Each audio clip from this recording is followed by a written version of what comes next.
Hello दोस्तों, exam study अड्डा YouTube channel में स्वागत है। दोस्तों आज हम लोग पढ़ने वाले हैं एल्काइन कार्बनिक यौगिकों का आईपीएसी नामकरण। दोस्तों जैसा कि हम लोग पिछले वीडियो में एल्केन और एल्कीन के आईपीएसी नामकरण के बारे में पढ़ लिए थे, और जो फ्रेंड्स उस वीडियो को नहीं देख पाए हैं वे हमारे चैनल के प्लेलिस्ट में जाकर के उस वीडियो को देख सकते हैं। दोस्तों जैसा कि हम लोगों ने पढ़ा था कि जो एल्केन होता है, एल्केन का जो सामान्य सूत्र होता है दोस्तों CnH2n+2 होता है। ये हम पढ़ चुके थे बहुत डिटेल के साथ, और इसका नामकरण भी हम लोग कर चुके थे। इसी तरह से दोस्तों दूसरा हम लोगों ने पढ़ा था एल्कीन के बारे में। एल्कीन का जो सामान्य सूत्र होता है CnH2n होता है, इसमें भी हम लोग पढ़ लिए थे। और दोस्तों एल्केन के बारे में हम लोगों ने पढ़ा था कि इसमें कार्बन की जो चारों संयोजकताएं होती है वह सिंगल बांड के द्वारा पूर्ण होती है, और एल्कीन में डबल बांड के द्वारा पूर्ण होती है। इसलिए आईपीएसी नामकरण करते समय एल्केन में एन अनुलग्न जोड़ करके हम बनाते हैं, जबकि एल्कीन में इन अनुलग्न जोड़ करके हम बनाते हैं। तो दोस्तों आज के वीडियो में आइए पढ़ते हैं एल्काइन कार्बनिक यौगिकों का नामकरण कैसे करते हैं। एल्काइन यौगिकों का नामकरण कैसे करते हैं।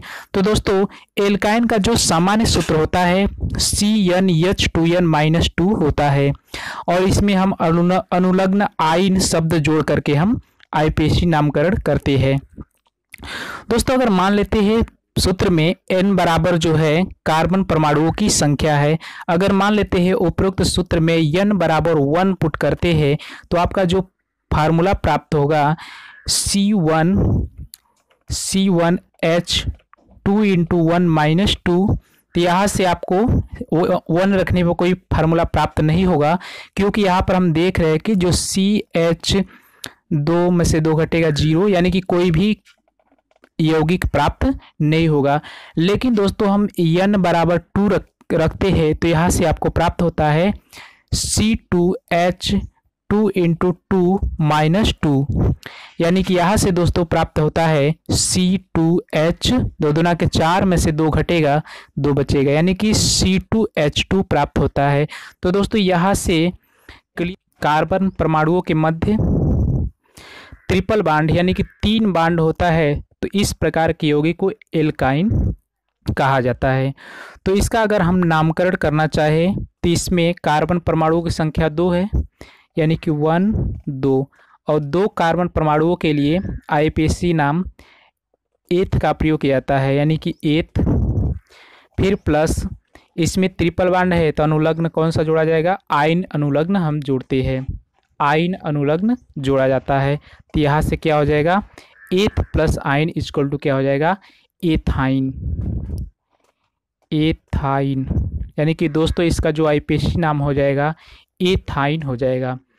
इसी तरह से आइए देखते हैं कुछ और यौगिकों के बारे में।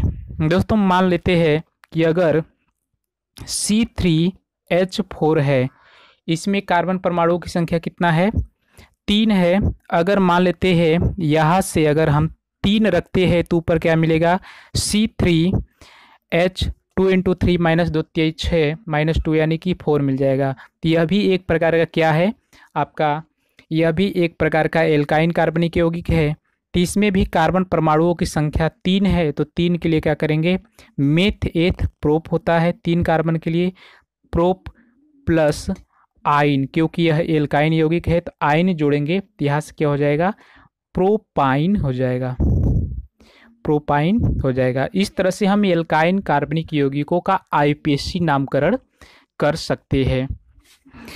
दोस्तों आईपीएसी नामकरण करते समय हम निम्न स्टेप में इसको हम जोड़ते हैं। सबसे पहले फर्स्ट पूर्वलग्न जोड़ते हैं, फिर सेकेंड नंबर पर सेकेंड पूर्वलग्न, फिर आपका आएगा मुख्य कार्बन श्रृंखला, फिर सेकेंड अनुलग्न, फिर प्लस फर्स्ट अनुलग्न। अनुलग्न का मतलब होता है सफिक्स, जो बाद में हम मेन कार्बन श्रृंखला के बाद में जोड़ते हैं उसे सफिक्स कहा जाता है, और जो कार्बन श्रृंखला के पहले जोड़ते हैं उसे पूर्वलग्न यानी कि प्रीफिक्स के नाम से जाना जाता है।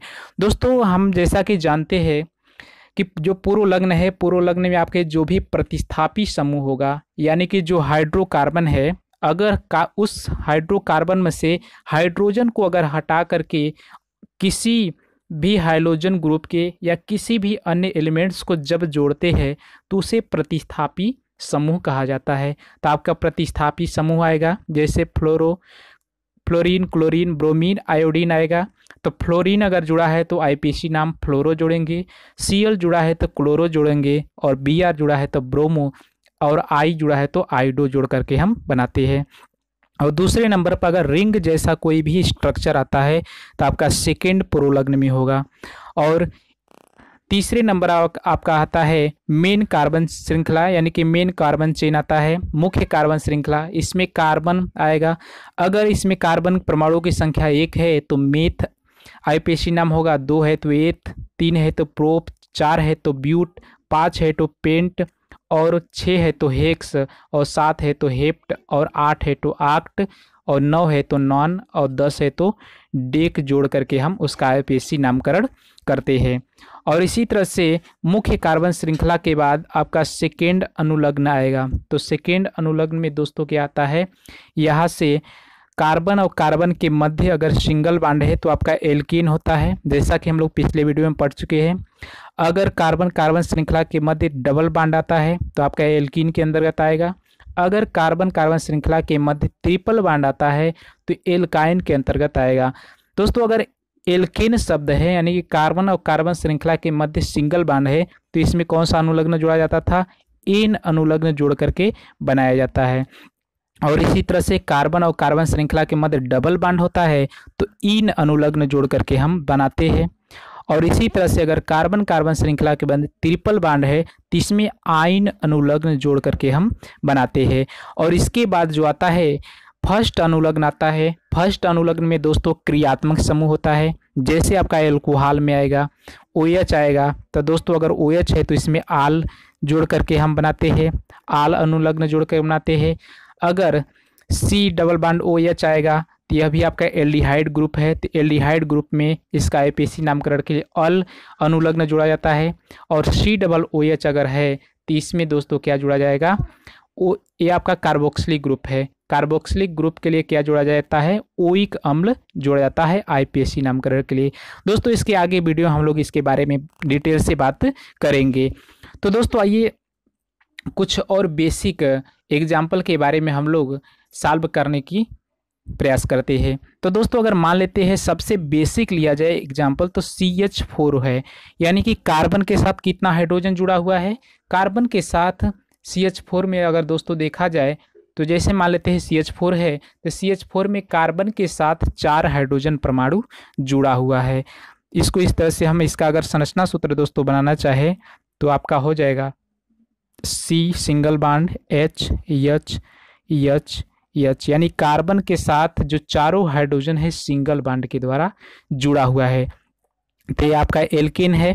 अगर मान लेते हैं इसमें से एक हाइड्रोजन है, इसको हटा करके इसके स्थान पर कोई एल्केन यानी कि हैलोजन ग्रुप जोड़ दिया जाता है। जैसे इसके स्थान पर अगर हम हटा करके जोड़ देते हैं C, इसके स्थान पर अगर फ्लोरीन जोड़ देते हैं और यहाँ से H और H, क्योंकि हम हाइड्रोजन को हटा करके उसके स्थान पर F को जोड़े हैं तो F क्या होगा, एक प्रतिस्थापी समूह है। F के स्थान पर हम Cl को भी जोड़ सकते हैं, Br को भी जोड़ सकते हैं और I को भी जोड़ सकते हैं।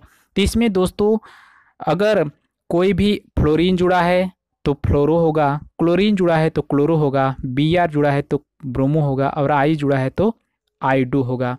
इसको हम जोड़ करके बना सकते हैं। तो दोस्तों जैसे मान लेते हैं कि CH4 है, CH4 में कार्बन की चारों हाइड्रोजन की जो श्रृंखला है सिंगल बॉन्ड के द्वारा जुड़ा हुआ है, इसमें कार्बन की संख्या अगर हम नामकरण करने का प्रयास करें आईपीसी नामकरण, तो इसमें कार्बन परमाणु की संख्या 1 है। तो कार्बन परमाणुओं की संख्या दोस्तों अगर 1 होती है तो इसका जो होता है आईपीसी नाम क्या होता है, मेथ होता है। और यहाँ पर चारों यानी कि दोस्तों इसमें पुरोलग्न यानी प्रतिस्थापी समूह नहीं जुड़ा हुआ है। और देख लेते हैं कि दूसरे नंबर पर पुरोलग्न जुड़ा हुआ है, सेकंड यानी कि साइक्लिक, कोई भी रिंग जैसा स्ट्रक्चर इसमें नहीं है। और तीसरे नंबर पर क्या है, मुख्य कार्बन श्रृंखला, तो यानी कि 2 नहीं है तो तीसरे नंबर पर हम पहुंच जाएंगे। तो तीसरे नंबर पर दोस्तों आपका मुख्य कार्बन श्रृंखला में कार्बन परमाणु की संख्या कितना है, 1 है। तो इसके लिए हम मेथ लिखेंगे। इसी तरह से इसके बाद सेकेंड अनुलग्न में क्या देखेंगे, कार्बन के साथ जो जुड़ा हुआ है सिंगल बॉन्ड है कि डबल बॉन्ड है। तो कार्बन के साथ जो हाइड्रोजन जुड़ा हुआ है सिंगल बॉन्ड है, तो इसमें एन जोड़ देंगे, क्या हो जाएगा, तो यहाँ से हम इसको ज्ञात कर लेंगे, इसका आईपीएससी नाम क्या हो जाएगा, मीथेन हो जाएगा। इस तरह से हम दोस्तों इसका आईपीएससी नामकरण कर सकते हैं। जैसे मान लेते हैं और एग्जाम्पल की हम बात करें, और भी एग्जाम्पल की हम बात करें तो दोस्तों अगर मान लेते हैं सी के साथ अगर Cl जोड़ देते हैं, यहाँ से H, तो दोस्तों यहाँ से आपका प्रतिस्थापी जो समूह था पहले नंबर पर था, तो प्रतिस्थापी समूह के लिए यहाँ पर क्या करेंगे, क्लोरो हो जाएगा आईपीएससी नामकरण। फिर प्लस यहाँ पर कार्बन परमाणु की संख्या 1 है, तो इसमें मेथ शब्द जोड़ेंगे। फिर इसमें कार्बन के साथ जो भी हाइड्रोजन है या प्रतिस्थापी समूह सिंगल बॉन्ड के द्वारा जुड़ा हुआ है, तो इसमें एन शब्द जोड़ते हैं। तो यहाँ से प्राप्त होता है क्लोरोमेथेन। क्या प्राप्त होता है, क्लोरोमेथेन प्राप्त होता है। इस तरह से हम इसका आईपीएससी नामकरण कर सकते हैं। अगर और भी एग्जाम्पल की अगर बात किया जाए, जैसे मान लेते हैं दोस्तों, जैसे अगर CH इसमें अगर यफ शब्द, यफ हम जोड़ देते हैं प्रतिस्थापी समूह, तो यहाँ से क्या हो जाता है, फ्लोरो होगा, यानी कि क्लोरो के स्थान पर क्या हो जाएगा, फ्लोरो, और एक कार्बन है तो इसमें हो जाएगा मेथ, और ए ने जोड़ देंगे तो क्या हो जाएगा, फ्लोरोमेथेन। इसी तरह से आपका ब्रोमो Br जोड़ेंगे तो ब्रोमोमेथेन हो जाएगा। अगर आई जोड़ेंगे तो आइडोमेथेन होगा। इस तरह से हम प्रतिस्थापी समूह वाले यौगिकों का नामकरण कर सकते हैं, आईपीएससी नामकरण कर सकते हैं। दोस्तों और भी अगर मान लेते हैं, अगर बेसिक एग्जाम्पल की और भी बात की जाए, जैसे लेते हैं CH2 single bond CH2 CH3 और CH3। अगर इसकी हम नामकरण करना चाहे तो सबसे पहले कार्बन परमाणुओं की संख्या का नंबरिंग करना पड़ता है। तो नंबरिंग दोस्तों हम इसका सबसे पहले करेंगे, तो नंबरिंग हम दोनों तरफ से कर सकते हैं। यहाँ से 1 2 3 4, यानी कार्बन परमाणु की संख्या कितना है, 4 है, तो 4 कार्बन परमाणु की संख्या के लिए हम जोड़ते हैं प्रोप। फिर हम देखते हैं कि सभी कार्बन संख्या सिंगल बॉन्ड के जुड़ा हुआ है, तो इसमें एन शब्द जोड़ते हैं, तो क्या हो जाता है, प्रोपेन हो जाता है। इस तरह से हम इसका आईपीएससी नामकरण कर सकते हैं। दोस्तों इसके अगले वीडियो में और भी हम डिटेल से कुछ एग्जाम्पल के बारे में स्टडी करेंगे। अगर वीडियो आपको अच्छी लगी हो तो इस वीडियो को जरूर लाइक कीजिए, और जो फ्रेंड्स एग्जाम स्टडी अड्डा चैनल पर नए हैं वे एग्जाम स्टडी अड्डा चैनल को जरूर सब्सक्राइब करें, और साथ ही साथ बेल आइकन को प्रेस करना न भूलें। दोस्तों फिर मिलेंगे एक नए वीडियो के साथ, तब तक के लिए धन्यवाद, थैंक यू।